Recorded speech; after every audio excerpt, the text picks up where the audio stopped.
খেয়াল করো, আমরা বের করেছি প্রেজেন্ট ভ্যালু, সুদের হার দেয়া ছিল 10%। সবাই ক্যালকুলেটর হাতে নাও।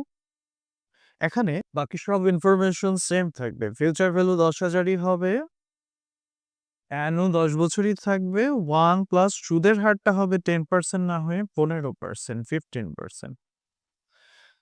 তাহলে ইম্প্যাক্টটা কি হয় দেখো, তখন আমাদের প্রেজেন্ট ভ্যালু আসবে 2,472 টাকা।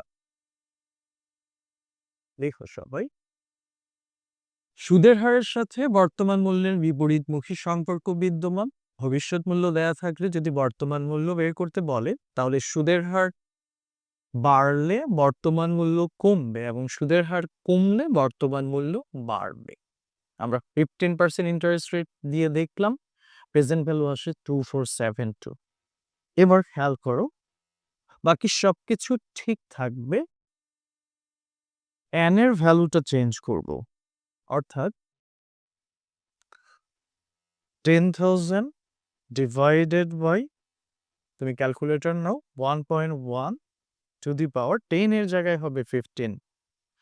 তাহলে প্রেজেন্ট ভ্যালু আসে 2394, 2,394 টাকা।